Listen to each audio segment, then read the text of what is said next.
예배 드리시는 사랑하는 성도님, 여러분은 천국을 맞을 준비를 하고 계십니까?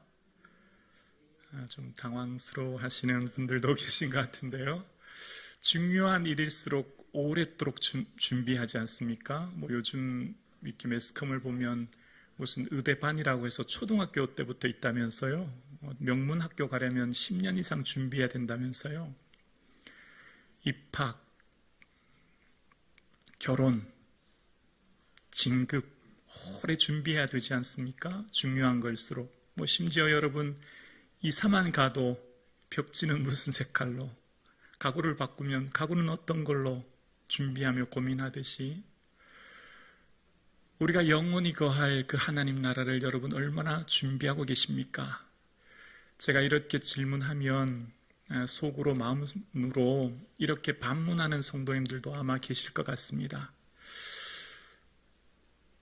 하루하루 사는 게 얼마나 힘든지 목사님은 교회만 있어서 잘 몰라서 그런가 본데 사는 게 전쟁 같아서 천국 준비할 시간이 없습니다. 하루하루 사는 게 얼마나 힘든데 천국을 생각할 겨를이 없습니다. 여러분 이렇게 반문하는 아마 성도님들도 계실 겁니다. 그렇습니다. 정말 사는 게 얼마나 힘든지 몰라요. 치열한 이 삶의 현장에서 살아간다는 것, 특히 성도로 산다는 것이 얼마나 고되고 어려운지 모릅니다. 그런데 여러분, 폭풍우가 몰아치는 깊은 밤에 배 안으로 물이 들어오고 바람이 불 때 닥치는 폭풍과 바람만 보는 게 아니라 그 폭풍을 헤쳐나가려면 뭘 봐야 합니까? 별을 봐야 되지 않습니까? 하늘에 떠있는 별을 봐야 방향을 잃지 않지 않습니까? 당장 몰아치는 폭풍에 비바람에 정신이 없지요. 능코 뜰 수 없습니다. 그러나 그럴 때일수록 방향을 놓치면 큰일 나지요. 표류하고 좌초됩니다. 인생살이가 힘들고 어려울수록 우리가 꼭 기억해야 될 것이 있습니다. 우리의 최종 목적지가 어디인가를, 우리가 어디에 도착하는가를 기억해야 합니다. 그래야만 이 험한 세상 폭풍을 몰아치는 우리의 배가 마지막 목적지까지 도착할 수 있기 때문입니다. 천국을 알아야 우리의 삶의 태도가 바뀝니다. 삶의 자세가 바뀌고요. 그래서 삶에 채워가는 내용도 바뀌게 됩니다. 천국을 잘 알아야 우리의 삶이 하루하루 의미 있는 인생이 되는 거예요.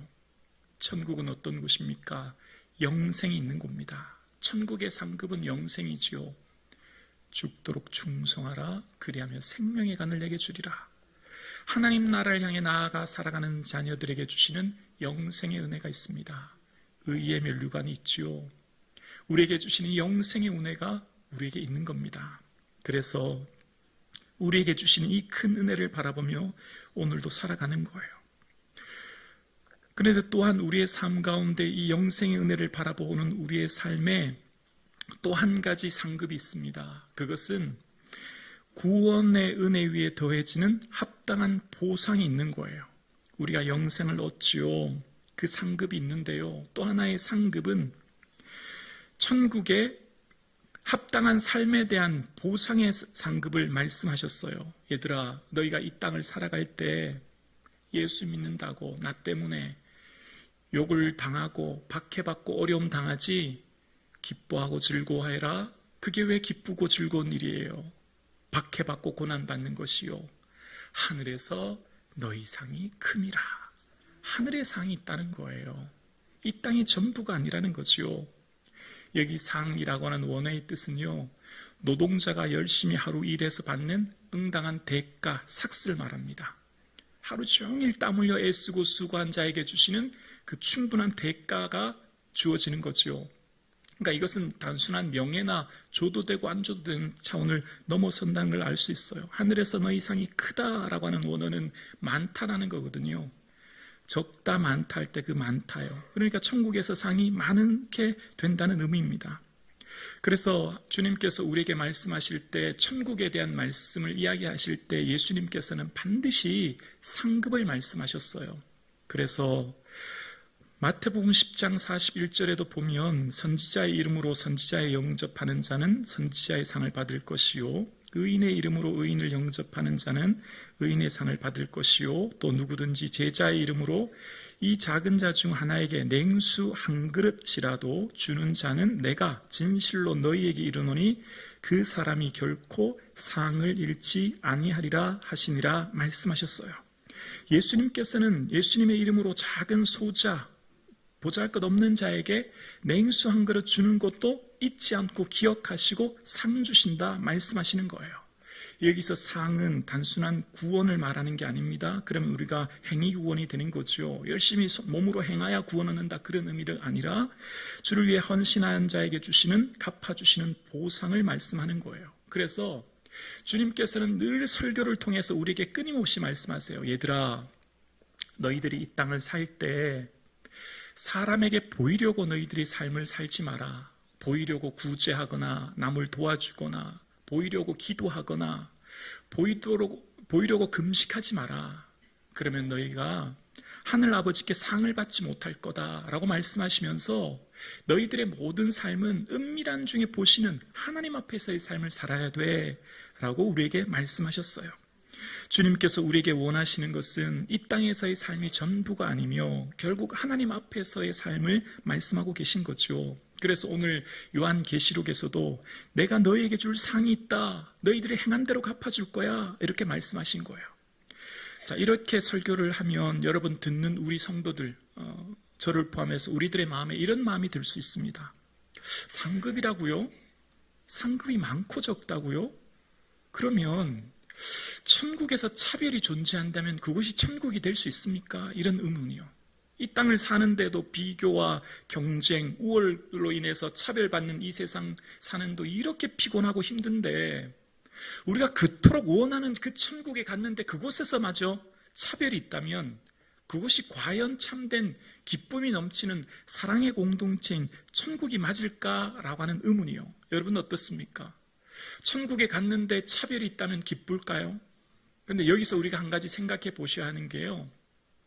천국에서 우리의 모든 관계는 하나님의 사랑에 매는 하나의 가족 관계가 되는 거예요. 자, 지금은 서로 남남이죠. 그래서 시기와 질투가 있고 경쟁이 있지만 가족은 어떻습니까? 하나님을 한 아버지로 예수 그리스도의 십자가 보혈로 형제 자매된 우리인 가족은 큰아들이 상 받으면 온 가족이 기뻐해요. 둘째 녀석 작은 아들이 상 받아도 엄마 아빠도 기뻐하는 거예요. 함께 기쁘죠. 그렇지 않습니까? 가족의 즐거움은 한 몸 된 기쁨의 공동체가 되는 거예요. 이 관계가 변화된 거죠. 천국에서의 우리의 삶은 하나님 앞에서의 한 가족된 공동체이기 때문에 누군가가 상을 받는 것이 내게 기쁨이요, 즐거움이요, 자랑이 되는 거예요. 뿐만 아니라 이 상급의 원래의 취지는 차별의 목적이 있지 않아요. 상급의 원래의 의미는 칭찬의 의미가 있는 거죠. 격려의 의미가 있는 거죠. 위로의 의미가 있는 거예요. 누군가보다 우월하다, 더 높여주려는 것보다는 그 사람만의 특별한 수고와 헌신에 대한 하나님의 기억이에요. 왜냐하면 하나님은 공의의 하나님이시거든요. 내 한평생 잘 먹고 잘 살다가 범죄하여 예수님 우편에 매달려 있다가 구원받은 사람이랑 예수님 위해 한평생 매맞고 박해받고 어려움 당하고 마지막 순교까지 한 사도 바울이랑 하나님 앞에서의 상급과 칭찬은 분명히 다를 겁니다. 공의의 하나님께서 주시는 은혜가 다를 거예요. 지금 수도 서울에서 이렇게 편하게 저처럼 목회하는 목회자가 있는 반면 오지 아프리카에서 자녀 교육은 둘째치고 온 가족이 원주민들과 함께 어려움 당하면서 선교하는 선교사님의 분명한 수고가 다를 거예요. 여기서 중요한 것은 고독하고 외롭고 힘든 이 땅에서의 삶에 대한 분명한 하나님의 위로와 격려가 있다고 하는 것을 기억하라는 거죠. 즉, 이 땅에서의 사람들이 알아주지 않는다고 해서 사람들이 인정해주지 않고 이 땅에서의 살아가는 삶 동안 사람들의 지지를 받지 못해도 얘들아 괜찮아. 내가 다 보고 있단다. 내가 기억하고 있단다. 그 의미가 담겨져 있는 거예요. 그렇다고 우리가 열심히 주를 위해 수고한다고 주님 제가 이만큼 했으니 제게 상 주십시오. 이렇게 할 수 있는 것은 없어요. 왜냐하면 모든 상을 주시는 것은 하나님의 주권이거든요. 우리가 권리를 요구하는 것이 아니라 하나님의 전적인 호의의 은혜에서 받는 거거든요. 그래서 명한 대로 수고하였다고 종에게 감사하겠느냐? 우리는 무익한 종이라 우리가 해야 할 것을 했을 뿐이라 라고 하는 고백처럼 우리는 다 무익한 종이라 하나님 앞에 상 주시는 것은 다 전적인 은혜의 선물을 받는 것이죠. 무엇보다도 중요한 것은 그 하나님 나라에서 주시는 상급은 어떤 것보다도 큰 상급은 바로 하나님이십니다. 하나님이 우리와 함께 거하는 그 영광의 은혜를 맛보는 거예요. 그래서 아브라함에게 하나님 말씀하실 때 아브라함아 나는 너의 지극히 큰 상급이다 라고 말씀하신 거예요. 가장 큰 상급은 하나님이에요. 가장 큰 상급은 영광의 영생의 은혜인 거죠. 그 영원한 하나님 나라에서 우리가 누리게 되는 거예요. 그래서 그날에 내게 주실 영광을 바라보며 손꼽아 기다리는 저와 여러분 되기를 주님의 이름으로 축원합니다. 천국을 제대로 이해하려면 그 천국과 함께 짝을 이루는 지옥에 대해서도 잘 알아야 합니다. 지옥을 깊이 묵상해야 천국의 은혜가 새롭게 보이고 깨달아지거든요. 천국을 깊이 알고 생각해야 예수님이 얼마나 귀한 분인 걸 알게 됩니다. 지옥을 제대로 알아야만 예수님이 이 세상에 가장 귀한 분이라는 걸 알게 되는 거예요. 왜일까요? 지옥이 얼마나 고통스러운지를 예수님께서 직접 말씀하셨거든요. 예수님께서 직접 지옥에 대해서 말씀하실 때에 마가복음 9장 47절에 말씀하셨는데요.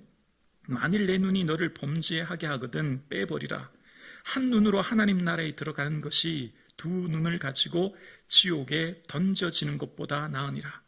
거기에는 구더기도 죽지 않고 불도 꺼지지 아니하느니라. 사람마다 불로소 소금 치듯함을 받으리라. 얘들아, 범죄하여 눈을 빼버릴지언정 절대 지옥은 가면 안 돼. 왜냐하면 그곳에서는 그 사람들의 살을 파먹는 구더기도 죽지 않고 사람들이 불로 소금치듯 절여지는 곳이야. 절대 무슨 일이 있어도 지옥은 가면 안 된다 라고 말씀하신 거예요. 예수님께서 그토록 강조하신 것이 절대 무슨 일이 있어도 지옥 가면 안 된다 말씀한 거예요. 왜냐하면 불로 소금치듯 절여지는 고통스러운 곳이라는 거예요. 이전에 말씀드렸죠. 너무너무 고통스러우면 어떻게 될까요? 아야 이런 소리도 안 나온다고요. 이만 바드득 갈게 된다고요. 저는 지옥이 이렇다고 생각해요. 불꽃이 막 타오르는 곳에서 이가는 소리만 바다득 들린다고 생각해요. 너무 고통스러워서, 너무 힘들어서. 아야 이건 아직 덜 아파서 하는 거거든요. 근데 그곳에서 아마 사람들은 다 죽고 싶을 겁니다. 죽으면 이 고통이 끝난다고 생각하기 때문이에요. 안타깝지만 죽을 수조차 없는 곳입니다. 세세토록 밤낮 괴로움을 받는다고 이야기합니다. 그곳에서 고통이 더 고통스러운 것은 영원하다는 거예요. 끔찍하지 않습니까? 기회가 다시 주어지지 않은 영원한 절망밖에 없는 곳, 극심한 고통이 있는 그곳을 지옥이라고 말하고 있어요. 그러니 우리의 삶 가운데 이 지옥을 생각할 때 주의 은혜를 기억하게 되는 거죠. 원래 이 지옥은요, 마귀와 사자들을 위해 준비한 것이라고 주님 말씀하세요. 천국에 대해서 비유를 드시며 천국에 대한 말씀을 하시는 게 마태복음 25장이거든요. 그러면서 천국에 대한 말씀을 하실 때 마태복음 25장 41절에 보면 또 왼편에 있는 자들에게 이르시되 저주를 받은 자들아 나를 떠나 마귀와 그 사자를 위하여 예비로 된 영원한 불에 들어가라 라고 말씀하세요. 그러니까 원래 지옥은 마귀와 그 사자들, 그 졸개들을 위해서 준비된 것이었고 사도 베드로도 베드로후서 2장 4절 이하에 범죄한 천사들을 용서하지 아니하고 지옥에 던졌다라고 이야기합니다. 범죄한 천사, 마귀를 위해 준비된 곳이 이 지옥이었음을 이야기하는 거예요. 근데 그곳에 요한계시록 21장 8절 이하에 보면 믿지 않은 자들이 불과 유황에 타는 곳에 던져지리라 말씀하시는 거예요. 원래 우리는요, 다 영원한 지옥 가운데 있어야 할 자였습니다. 원래 우리는 영원한 지옥의 고통 가운데 있어야 할 자였어요. 골로새서 1장 13절에 우리의 삶을 이렇게 말씀하고 계시죠. 골로새서 1장 13절에 보면 그가 우리를 흑암의 권세에서 건져내사 그의 사랑의 아들의 나라로 옮기셨으니, 원래 지옥의 고통에 있는 자인 우리를 예수 그리스도의 십자가 보혈로 구원하여 구속하셔서 사랑의 나라, 하나님의 나라 천국으로 옮기신 거예요. 그래서 예수님을 바라보고 예수님의 은혜를 생각하면 감사하지 않을 수 없는 겁니다. 평소에 교회 오는 것이 귀찮고 신앙생활이 무의미하고 내가 이 고생해서 무슨 낙을 누리려고 하나라는 마음이 들 때 기억하십시오. 예수님이 가장 귀한 분이란 걸, 예수님이 이 세상에서 너무너무 소중한 분이란 걸, 왜요? 지옥의 고통에서 사랑의 나라로 옮기신 분이 예수님입니다. 영원한 지옥의 고통에서 끊임없는 영원한 형벌 가운데 있는 나를 예수 그리스도의 십자가 보혈로 구원하셔서 하나님 자녀 삼아주시고 영생의 은혜를 주신 줄로 믿습니다. 그래서 감사한 거예요. 그래서 아무리 생각해도 예수님이 이렇게 감사하고 기쁜 겁니다. 그래서 가만히 있을 수 없어서 너무너무 감사해서 삶을 들여 헌신하며 예배하며 주를 위해 살아가는 삶을 사는 거죠. 여러분 여행 많이 가보셨죠? 여행 갈 때 중요한 게 있습니다. 호텔만큼 중요한 게 항공 아닙니까? 비행기잖아요. 비행기. 어느 항공기, 특히 어떤 좌석을 택하느냐가 참 중요하지 않습니까? 가까운 곳보다 특히 멀리 며칠 오랜 비행을 할 때는 이 좌석이 넓을수록 좋지 않습니까? 1등석 같은 경우는 정말 최고급 서비스를 받지 않습니까? 넓고 편안하게 갈 수 있습니다. 그런데 도착했을 때 그 나라의 시민권이 있는 사람은 입국해서 본 집에 가서 편안히 쉴 겁니다. 그런데 도착했는데 그 사람이 난민이라면, 여권이나 비자가 없다면, 물론 비행기도 타지 못했겠지만 아예 입국 자체가 안 될 거예요. 우리 인생은 지금 비행 시간입니다. 우리의 본 인생은 아직 시작되지 않았어요. 우리의 본향은 천국이에요. 100년 인생 잠깐 흘러갑니다. 그래서 우리를 성경에서는 다 우리 인생을 안개라고 말합니다. 후 하면 사라지는 쉼이라고 이야기합니다. 그러니까 우리는 이 100년 시간 동안 조금 내가 타고 있는 비행이 좁은 에코노믹석에 타고 기내식도 조금 불편할 수 있지만 우리는 도착하고 나면 하나님의 은혜와 영광을 보게 될 줄로 믿습니다.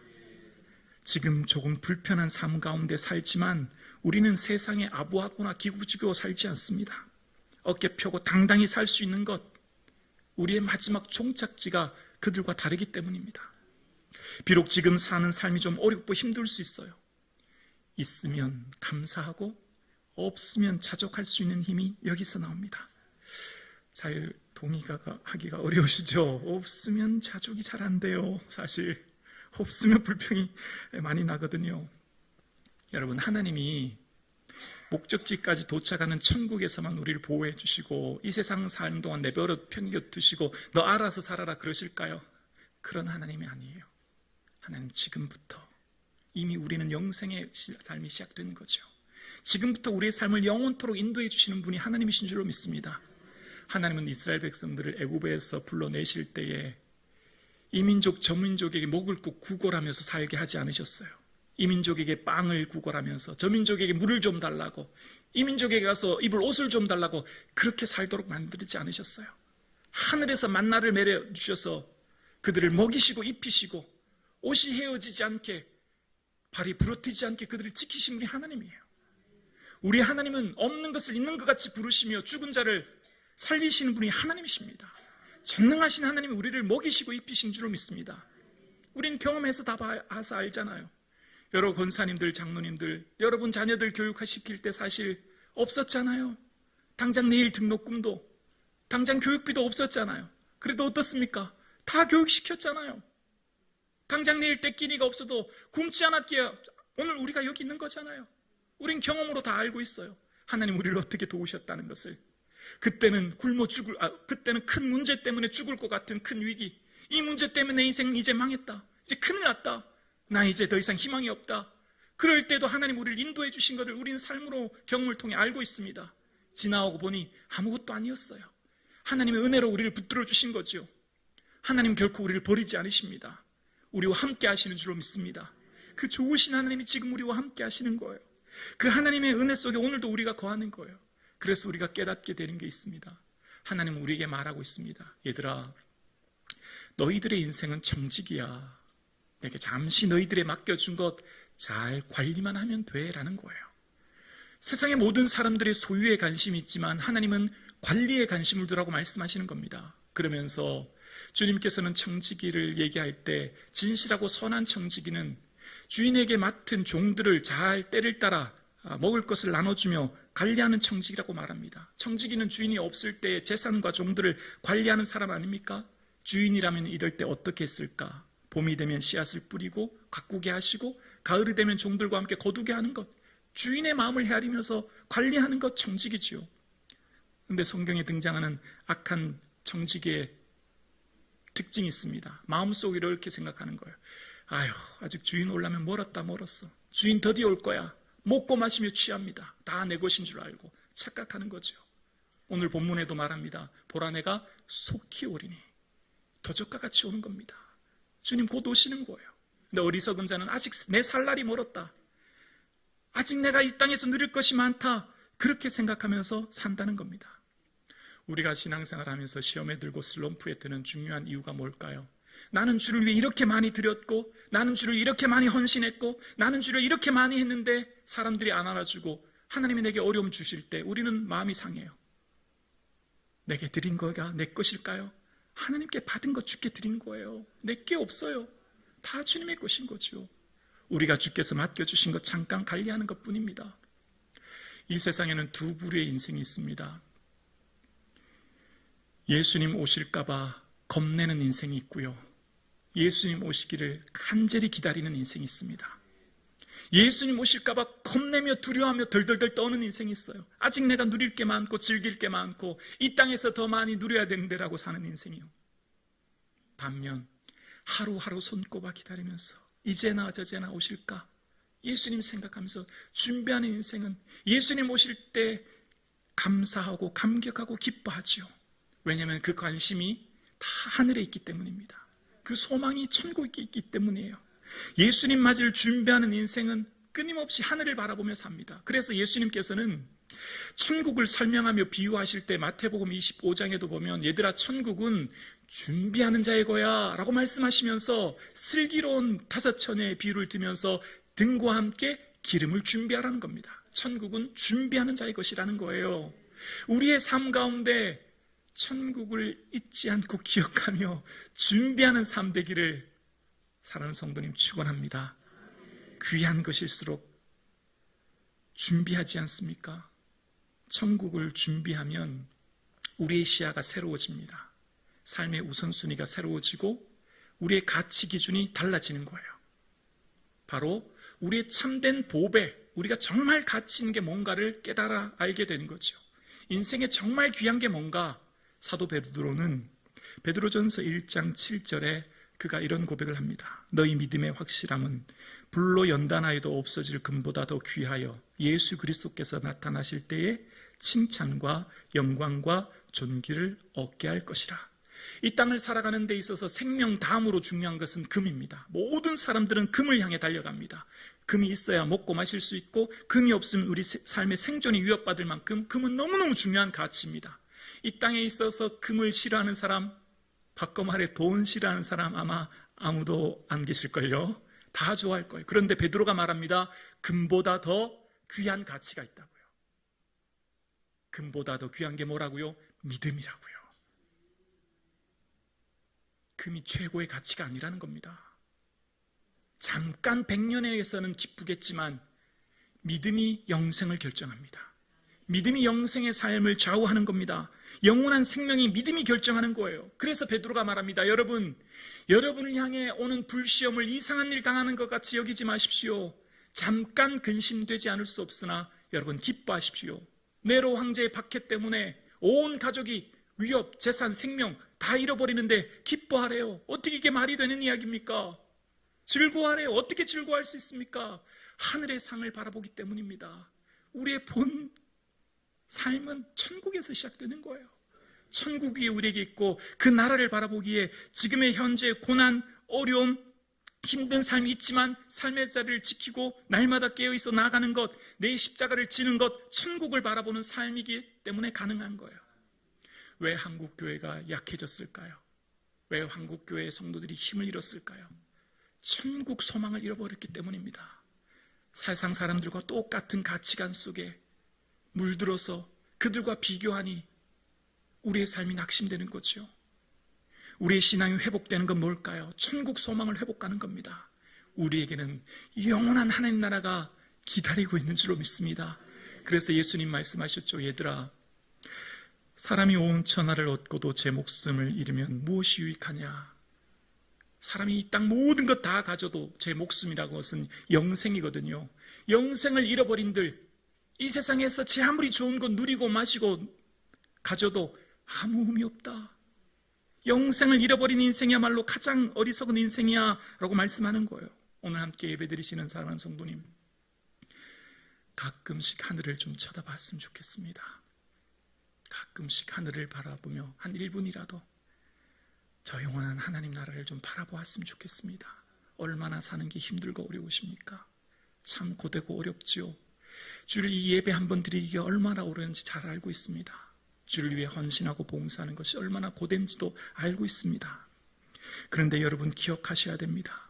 결국 우리의 삶은 하나님 앞에 서게 될 것이고 하나님이 기억하시는 겁니다. 다 지나가고 사라질 것입니다. 풀은 마르고 꽃은 시듭니다. 하나님의 말씀만이, 하나님만이 영원한 거예요. 이 세상에서 좌초되지 않고 표류하지 않기 위해서는 천국의 등불을 바라봐야 합니다. 오늘도 함께 예배드리시는 사랑하는 성도님, 우리에게 있는 저 영원한 하나님 나라 소망하며 남은 생애를 살 수 있기를 주의 이름으로 축원합니다.